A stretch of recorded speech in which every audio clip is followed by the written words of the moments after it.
John, I'm going to tell you something that I learned early in my career that a state senator here in South Carolina once told me. And I don't want to be crude, but I'm going to say it anyway. He said, in politics, Wesley, you only have to answer one of two questions. First question is, who's having sex with who? And the second question is, who's getting paid? And I think in this one, it's about who's getting paid. She's still raising a ton of Yeah. money, Sean, and there are a lot of consultants still making a lot of money. People are getting rich by her staying in this race. This isn't about her winning anymore, Sean. This isn't about the math. The math has nothing to do with it. She knows the math is against her. She knows there's no way she's going to win this race. And she knows the longer she stays in, her political future is screwed. For me, I think it's those people that are putting those TV ads up and that are sending out all those text messages and dropping all that mail.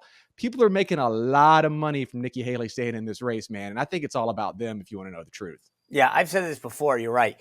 Once she drops out, all of the people that are getting 10, 15, 20% off of the service they Mhm. provide, it goes away. And she's bringing in, a good chunk of money. So they're around her saying, come on, keep going. One more try, one more try.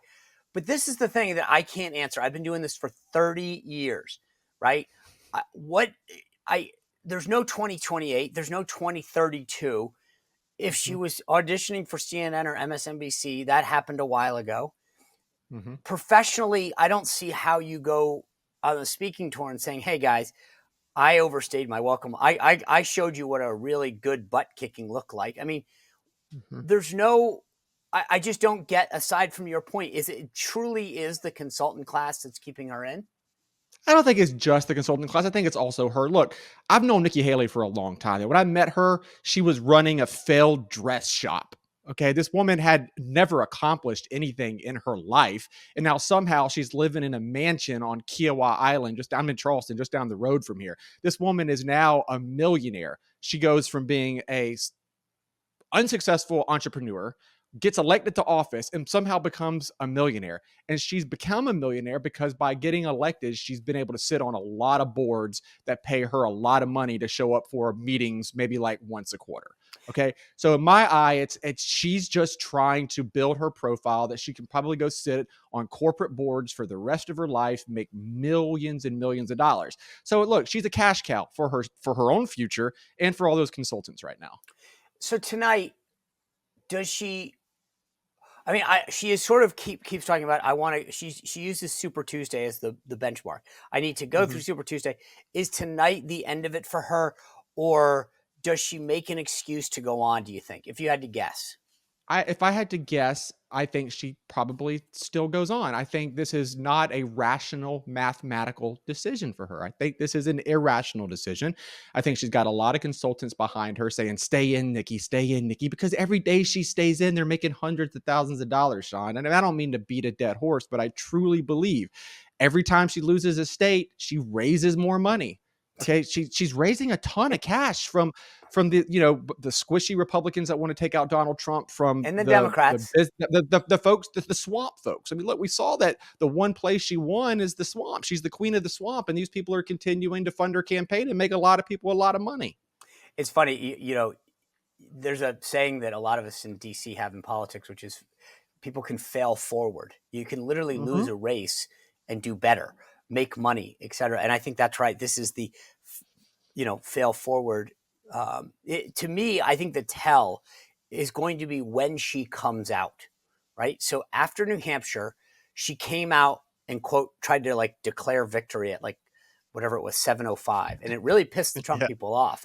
From my conversation, and then Trump was like, "All right," in South Carolina, he came out and bingo and declared victory. Tonight, Hmm. the polls. If you look, Colorado's at 9, Minnesota's at 9. California will be 11 o'clock, probably. Hmm. Utah, 11 o'clock. Alaska, midnight. I think that they're going to come out. When she comes out, if she comes out in the 8 o'clock hour and sort of says, we're doing great and we're going to fight on, that's the tell that she's going to keep going. Yeah. This is her one moment, I think, to take the spotlight and to figure an off ramp out, because at a Yeah. certain point, I think people start saying, I get you're still in the race, but mathematically, you don't figure into this.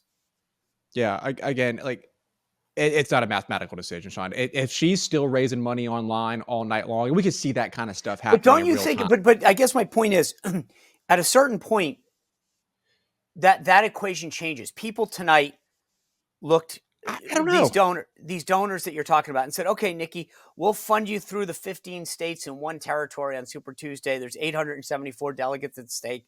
Let's go Yeah. for it. After tomorrow, I think that most people aren't that stupid with their money, and they say, I would hope so. I would hope so, Sean, but like we're already past that point. Like, why are they still pouring money into it? We didn't have to get to Super Tuesday to know that Trump was going to win every state tonight. We have enough polling for those donors to wise up and say enough is enough. Okay. But like what I was about to say is, I own one of the top digital companies on the Republican side, and digital fundraising, we could see this money coming in real time. So throughout the night, she's going to be able to see in real time are low dollar donors still funding my campaign. And I think that's probably where the decision is going to be made. If she starts to see that money start drying up tonight, then maybe she will pull the plug. But look, if she's raising $100,000 an hour, which she could do tonight, then she's probably going to stay in.